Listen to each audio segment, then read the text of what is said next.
ఎన్నో real cases గురించి తెలుసుకుంటున్నప్పుడు ఇలాంటి ఒక దారుణమైన కేసు కూడా ఉందని నాకు అప్పుడే తెలిసింది. అదేంటంటే మహారాష్ట్రలోని జలగాన్ అనే డిస్టిక్ లో చాహాడి అనే ఒక చిన్న విలేజ్ ఉంది. అందులో ఒక చిన్న ఫ్యామిలీ కూడా ఉండేవాళ్ళు. తండ్రి పేరు దగ్రు పాటిల్, తల్లి పేరు గీతాబాయి పాటిల్ అండ్ వీళ్ళిద్దరికి ఇద్దరు పిల్లలు ఉన్నారు. పెద్దవాడి పేరు మంగేష్ పాటిల్, అతనికి 12 years అండ్ ఒక చిన్న పాప కూడా ఉంది, తనకి 8 years. అయితే వీళ్ళ విలేజ్ కి ఆనుకొని ఒక చిన్న ఫారెస్ట్ కూడా ఉంది. అయితే వీళ్ళు చాలా సంతోషంగా హ్యాపీగా జీవించే వాళ్ళు. అయితే February 2, 2019 నాడు రోజు లాగానే తండ్రి దగ్రుబాయి పాటిల్ తన వర్క్ కి వెళ్ళిపోయిండు. అండ్ వీళ్ళుంటున్న ఇంటికి దగ్గరలోనే ఒక చిన్న గవర్నమెంట్ స్కూల్ ఉండేది. అక్కడికి వీళ్ళిద్దరి పిల్లలు కూడా స్కూల్ కి వెళ్లిపోయారు. తల్లి గీతాబాయి పాటిల్ ఇంట్లోనే ఉంటూ ఇంటి పనులన్నీ చేసుకుంటూ ఉండేది. అయితే ఆ రోజు పిల్లలకి హాఫ్ డే స్కూల్ ఉన్నప్పుడు వీళ్ళు 2 ఇంటికి వచ్చేవాళ్ళు. కానీ మంగేష్ పాటిల్ కి లాస్ట్ పీరియడ్ లేకపోవడంతో ఇంటికి 1 వచ్చేసిండు. అయితే 2 తన చెల్లి కూడా ఇంటికి వచ్చేసి అమ్మ అన్నయ్య ఎక్కడా అని అడిగింది. మీ అన్న ఇప్పుడే వాష్రూమ్ అని అడవి సైడ్ వెళ్ళిండు అని చెప్పింది. తెలిసిందే కదా, పల్లెటూర్లలో చిన్న చిన్న పిల్లలందరూ వాష్రూమ్ కి బయటికే వెళ్తుంటారు. సరే అని ఆ చిన్న పాప వాళ్ళ అన్న కోసం ఇంటి బయటే వెయిట్ చేస్తుంది. గంట దాటింది, 2 గంటలు దాటింది, 3 గంటలు దాటినా కూడా ఆ అన్న ఇంటికి రాలేదు. బయటికి వెళ్లి అతని కోసం చూస్తే అతను ఎక్కడా కనిపించలేదు. వెంటనే తల్లి గీతాబాయి పాటిల్ భయంతో వాళ్ళ హస్బెండ్ కి కాల్ చేసి, ఏమండి మన మంగేష్ 1 స్కూల్ నుంచి వచ్చిండు, వాష్రూమ్ కి వెళ్తున్నా అని చెప్పేసి ఇంటి నుంచి అడవి సైడ్ వెళ్ళిండు, కానీ 3 గంటలైనా కూడా అతని ఇంటికి రాలేదు. అతని గురించి మొత్తం వెతికినాం కానీ అతను ఎక్కడ కనిపించలేదని చెప్పింది. అది విన్న దగ్రుబాయి పాటిల్ ఫాస్ట్ గా ఇంటికి వచ్చేసి ఊరు వాళ్ళ సహాయంతో మంగేష్ ని వెతకడం స్టార్ట్ చేశారు. మంగేష్ గురించి ఆ ఊర్లో చుట్టుపక్కల వాళ్ళ విలేజ్ లో నైట్ మొత్తం వెతికిర్రు, కానీ అతని ఆచూకీ మాత్రం తెలియలేదు. అసలు స్కూల్ నుంచి వచ్చిన మంగేష్ వాష్రూమ్ కి అని చెప్పి ఎక్కడికి వెళ్ళిండు, అతనికి ఏం జరిగింది, అసలు ఈ కేసుని పోలీస్ వాళ్ళు ఎట్లా సాల్వ్ చేసారు, అన్నిటికంటే ముఖ్యంగా ఈ కేసుకి కారణం ఎవరు అనేది మాత్రం అస్సలు ఎక్స్పెక్ట్ చేయలేరు. ఆ విషయం తెలవాలంటే ఈ వీడియోని లాస్ట్ వరకు చూడండి. ఆ రోజు ఏం జరిగిందో తెలుసుకుందాం.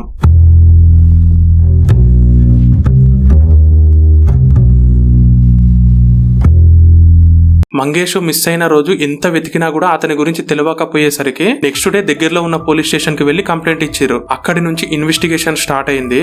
ముందుగా కంప్లైంట్ ఇచ్చిన మంగేష్ వాళ్ళ తల్లి తండ్రిని ఎంక్వైరీ చేయడం స్టార్ట్ చేశారు. ముందుగా వాళ్ళ అమ్మని జరిగింది మొత్తం క్లియర్ గా ఎక్స్ప్లెయిన్ చేయమన్నప్పుడు తను ఏం చెప్పిందంటే, సార్ ఆ రోజు మంగేష్ 1 స్కూల్ నుంచి వచ్చేసిండు, అయితే అతనికి తినమని చెప్తే నాకు అర్జెంట్ గా వాష్రూమ్ వస్తుందని చెప్పి అడవి సైడ్ వెళ్ళిండు, కానీ అతను మాత్రం తిరిగి రాలేదు అని ఏడ్చుకుంటూ చెప్పింది. సేమ్ క్వశ్చన్ మంగేష్ వాళ్ళ ఫాదర్ కి అడిగితే, సార్ నేను పొద్దున్నే ఆ రోజు వర్క్కి వెళ్లే ముందే అతన్ని చూసి వెళ్ళిపోయినా, ఆ తర్వాత నాకేం తెలియదు సార్ అని చెప్పిండు. అది విన్న తర్వాత మీకు ఎవరి మీదనైనా డౌట్ ఉందా, లేదా మీకు ఎవరికైనా ఈ మధ్య ఏమైనా గొడవలు జరిగినాయా అని ఎంక్వైరీ చేశారు. కానీ వీళ్ళు చాలా మంచి ఫ్యామిలీ, వీళ్ళకి ఇలాంటి వాళ్ళతోటి గొడవలు కూడా లేవని తెలిసింది. అయితే ఈ అబ్బాయిని డబ్బు కోసం కిడ్నాప్ చేసిరేమో అనుకున్నారు, కానీ వీళ్ళది చాలా పూర్ ఫ్యామిలీ. ఒకవేళ నిజంగానే కిడ్నాప్ చేసి ఉంటే వాళ్ళు డబ్బు కోసం ఖచ్చితంగా కాల్ చేసేవాళ్ళు, కానీ వీళ్ళకి ఎలాంటి కాల్ రాలేదు. అసలు ఆ అబ్బాయి ఎక్కడికి వెళ్ళిండు, ఎవరు తీసుకెళ్లిర్రు, ఎందుకు తీసుకెళ్లిర్రు అనే విషయం పోలీస్ వాళ్ళకి ఏం అర్థం కాలేదు. అయితే ఈ కేసుని సాల్వ్ చేయడం కోసం అక్కడి పోలీసులు ఒక స్పెషల్ టీమ్ ని ఫామ్ చేసి ముందుగా మంగేష్ రెగ్యులర్ గా వెళ్లే ప్లేసెస్ కి కలిసే వ్యక్తులని ఎంక్వైరీ చేయడం స్టార్ట్ చేశారు. కానీ అతని గురించి ఎంత ఎంక్వైరీ చేసినా, అతను వెళ్లే ప్లేసెస్ లో CCTV ఫుటేజ్ ని అబ్జర్వ్ చేసినా కూడా ఒక్క క్లూ కూడా దొరకలేదు. ఈ కేసులో 3 రోజులు దాటినా కూడా ఎలాంటి ఇంప్రూవ్మెంట్ లేకపోయేసరికి అక్కడి SP స్పెషల్ గా 50 మందిని టీమ్ గా ఫామ్ చేసి ఈ కేసు సాల్వ్ చేయమని అప్పగించిండు. అలా ఫామ్ చేసి అందరూ కలిసి వెతికినా కూడా ఎలాంటి క్లూ కూడా దొరకలేదు.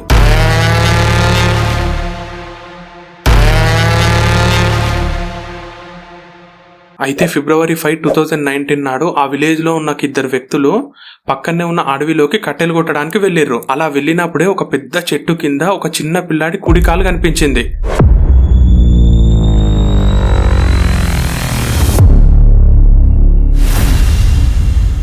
వెంటనే వాళ్ళు భయపడి పోలీసులకు ఇన్ఫార్మ్ చేసిర్రు. అక్కడికి వచ్చిన పోలీసులు కూడా ఈ విషయాన్ని మంగేష్ వాళ్ళ పేరెంట్స్ కి చెప్తే వాళ్ళు కూడా ఏడ్చుకుంటూ వచ్చిర్రు. అయితే దొరికిన ఆ కాల్ ని కన్ఫర్మేషన్ కోసం ఫారెన్సిక్ కి పంపించి DNA టెస్ట్ చేయిస్తే అది మంగేష్ బాడీ అని కన్ఫర్మ్ అయింది.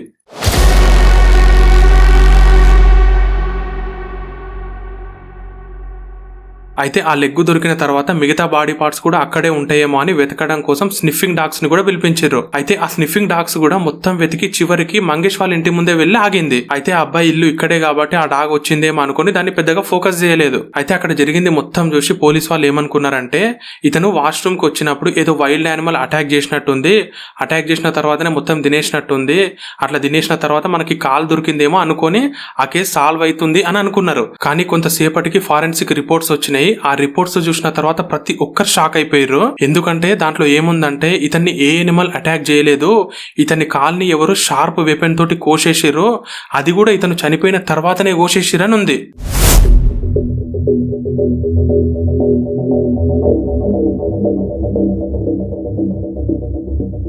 అంటే ఎవరో ఇతన్ని కావాలనే చంపి ముక్కలు ముక్కలుగా చేసేసిరని అర్థమైపోయింది. అప్పటి వరకు ఒక మిస్సింగ్ కేసు అనుకున్నది కాస్త హత్య కేసుగా మారిపోయింది. అడవిలో ఒక చిన్న పిల్లాడి లెగ్గు దొరికిందన్న న్యూస్ వైరల్ అయిపోయింది. అంతేకాకుండా ఈ కేసు పైన ఎన్నో రూమర్స్ కూడా మొదలైనాయి. ఎలా అంటే అతను మిస్ అయిన నెక్స్ట్ డే అమావాస్య ఎవరు చేతబడి చేసే వాళ్ళే కావాలనే ఇతన్ని నరబలి చేసి ఉంటారని అనుకున్నారు. అండ్ అక్కడి ప్రజలు కూడా ఇది నిజమే అనుకుని చాలా భయపడ్డారు. అయితే కొన్ని రోజుల తర్వాత అడవిలోకి కట్టెలు కొట్టడానికి వెళ్ళిన ఇంకొంతమందికి వేరే ప్లేస్ లో ఈ అబ్బాయి మిగతా బాడీ పార్ట్స్ దొరికినాయి. ఇంకా దారుణం ఏంటంటే అతని హెడ్ సగమే దొరికింది, ఇంకా సగం దొరకలేదు. అయితే అప్పుడు కూడా స్నిఫింగ్ డాగ్స్ ని తీసుకొస్తే అది అక్కడక్కడ తిరిగి చివరికి మంగేష్ వాళ్ళ ఇంటి ముందే వెళ్లి ఆగింది. అప్పుడు కూడా ఇది విక్టిమ్ ఇల్లు కదా, అందుకే వస్తుందేమో అని అనుకుని అప్పుడు కూడా లైట్ తీసుకున్నారు. ఈ కేసులో పోలీస్ వాళ్ళకి ఎట్లాంటి క్లూ దొరకట్లేదు, ఒక ఐ విట్నెస్ కూడా దొరకలేదు. అసలు ఒక చిన్న పిల్లాడిని ఇంత దారుణంగా చంపి ముక్కలు ముక్కలుగా ఎందుకు చేసిర్రు అనే ప్రశ్నకి సమాధానం మాత్రం దొరకలేదు.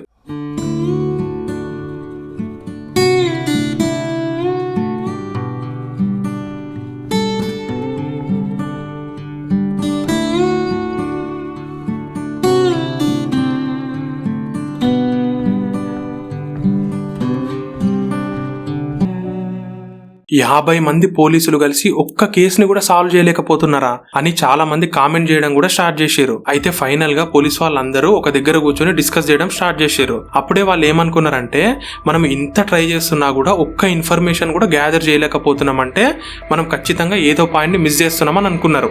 అప్పుడే వీళ్ళకి 2 పాయింట్లు స్ట్రైక్ అయిపోయినాయి. అదేంటంటే ఫస్ట్ వన్, వీళ్ళు స్నిఫింగ్ డాగ్స్ ని తెచ్చిన ప్రతిసారి అది బాడీ పార్ట్స్ దొరికిన దగ్గర నుంచి డైరెక్ట్ వచ్చి వీళ్ళ ఇంటి ముందే ఆగింది, మళ్ళీ ఎక్కడికి వెళ్ళట్లేదు. అండ్ సెకండ్ పాయింట్ ఏంటంటే వీళ్ళు అందరి మీద డౌట్ పడి అందరిని ఎంక్వైరీ చేశారు, కానీ వీళ్ళ పేరెంట్స్కి మాత్రం డీప్గా ఎంక్వైరీ చేయలేదు. అప్పుడే వీళ్ళకి మొత్తం డౌట్ వాళ్ళ పేరెంట్స్ మీద రావడం మొదలైంది. వాళ్ళని డీప్గా ఎంక్వైరీ చేయడం కోసం పోలీస్ వాళ్ళు ఒక మంచి ప్లాన్ వేసారు. అదేంటంటే మంగేష్ వాళ్ళ ఇంటి చుట్టుపక్క ఇల్లు ఉంటాయి కదా, ఆ ఇంట్లలోకి సైలెంట్గా వెళ్ళి మీరు మంగేష్ వాళ్ళ పేరెంట్స్ గురించి ఒక మంచి పాయింట్ మాకు తెలియని ఇన్ఫర్మేషన్ ఇస్తే మీకు ఇంత క్యాష్ రివార్డ్స్ ఇస్తామని చెప్పారు. అలా మొత్తం ఎంక్వైరీ చేస్తున్నప్పుడే మంగేష్ ఇంటికి ఆపోజిట్ ఉండే ఇంట్లో ఒక పర్సన్ పోలీస్ వాళ్ళ దగ్గరికి వచ్చి ఒక ఇన్ఫర్మేషన్ చెప్పిండు. అదేంటంటే సార్ ఒక 5 to 6 months నుంచి ఒక పర్సన్ రెగ్యులర్ గా వీళ్ళింటికి వస్తున్నాడు సార్, అతను కూడా మంగేష్ వాళ్ళ ఫాదర్ వర్క్కి వెళ్ళినప్పుడు అండ్ ఈ పిల్లలు కూడా స్కూల్కి వెళ్ళినప్పుడు గీతాబాయి ఒక్కతే ఉన్నప్పుడే వచ్చి వెళ్ళిపోతున్నాడు సార్ అని చెప్పిండు.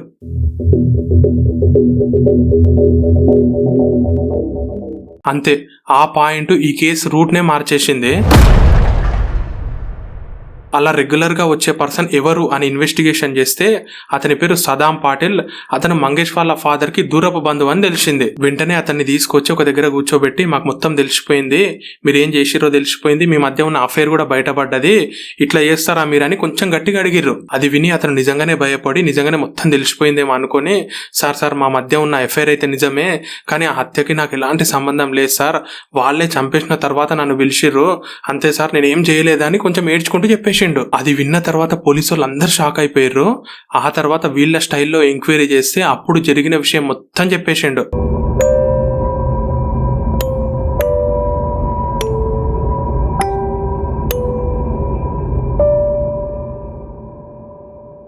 అదేంటంటే మంగేష్ వాళ్ళ అమ్మ సదాం పాటిల్ వీళ్ళిద్దరూ 6 నెలల నుంచి ఇల్లీగల్ అఫైర్ ని మెయింటైన్ చేస్తున్నారు.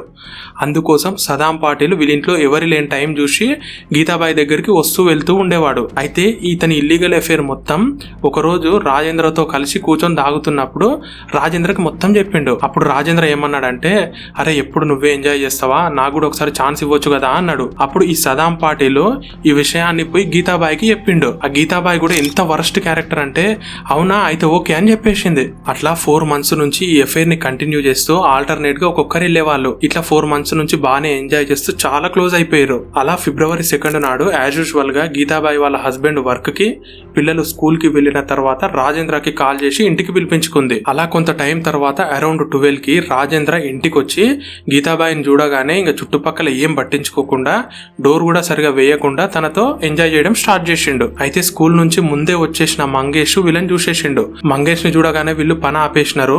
అయితే మంగేష్ మొహంలో బాధ క్లియర్ గా కనిపించింది. ఈ విషయం గనక ఎవరికైనా చెప్తే వీళ్ళ పరువు పోతుంది, వీళ్ళ రిలేషన్ కూడా ఆగిపోతుంది అని భయపడి రాజేంద్ర పక్కనే ఉన్న ఒక పెద్ద కట్టెతోటి మంగేష్ తల పైన కొట్టేసిండు.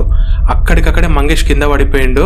గీతాబాయి పాటిల్ కూడా వెంటనే అక్కడికి వెళ్ళి అతన్ని లేపడానికి ట్రై చేసింది, కానీ అతను అప్పటికే చనిపోయిండు. ఈ విషయం తెలిసి గీతాబాయి ఏడవడం మొదలు పెట్టింది. అప్పుడు రాజేంద్ర కొంచెం కూడా బాధ లేకుండా గీతాబాయి దగ్గరికి వెళ్ళి, నువ్వు ఇలాగే అరిసి ఈ విషయం అందరికీ తెలిసిపోతుంది, మన పరువు పోతుంది, పోలీసు వాళ్ళు కూడా మనల్ని తీసుకెళ్తారు, అందుకే ఎవరికి తెలియక ముందే ఈ బాడీని కనిపించకుండా చేసేద్దామని చెప్పిండు. దానికి గీతాబాయి కూడా సరే అని చెప్పేసి ఈ బాడీని ఒక సంచిలో పెట్టేసి బ్లడ్ మొత్తం క్లీన్ చేసేసింది. ఆ తర్వాత సదాం పాటిల్ కి కాల్ చేసి అతన్ని పిలిపించుకున్నారు. ఆ తర్వాత ఆ సంచిని తీసుకొని ఎవరికి కనిపించకుండా వీళ్ళిద్దరూ అడవిలోకి తీసుకెళ్లారు. ఆ తర్వాత ఈ బాడీని ఇట్లాగే పడేస్తే ఎవరో చూస్తారు, మనం ఈజీగా దొరికిపోతాం అని అనుకొని ఆ బాడీని గొడ్డలితోటి ముక్కలు ముక్కలుగా చేయడం స్టార్ట్ చేశారు.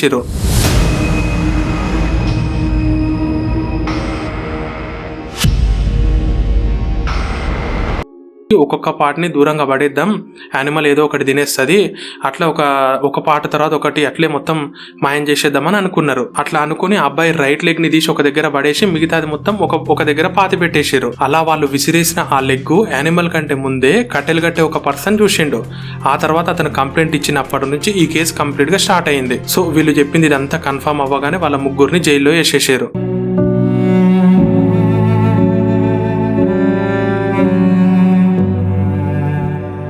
సో ఫైనల్ గా ఈ కేసు ఎక్కడి నుంచి మొదలై ఎక్కడెక్కడనో తిప్పి లాస్ట్ కి ఎక్కడ ఎండ్ చేసిందో చూసారు కదా.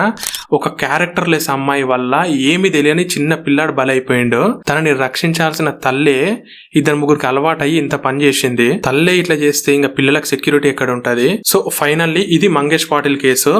ఈ కేసు గురించి మొత్తం విన్న తర్వాత మీకు ఏమనిపించిందో ఖచ్చితంగా కామెంట్ చేయండి. ఇంకో ముఖ్యమైన విషయం ఏంటంటే, మీకు ఇలాంటి రియల్ స్టోరీస్ తెలుసుకోవాలనే ఇంట్రెస్ట్ ఉంటే మన ఛానల్ ని సబ్స్క్రైబ్ చేసుకొని సపోర్ట్ చేయండి. ఒక వీడియో చేయడానికి నేను చాలా ఎఫర్ట్స్ పెడుతున్నాను, మీకు అది కనిపిస్తే సబ్స్క్రైబ్ చేసుకుని నన్ను మోటివేట్ చేయండి చాలు. అలాగే మన ఇన్స్టాగ్రామ్ లో కూడా సపోర్ట్ చేయండి. నెక్స్ట్ వీడియో ఒక రియల్ సస్పెన్స్ థ్రిల్లర్ స్టోరీ తోటి మీ ముందుకు వస్తా. బాయ్.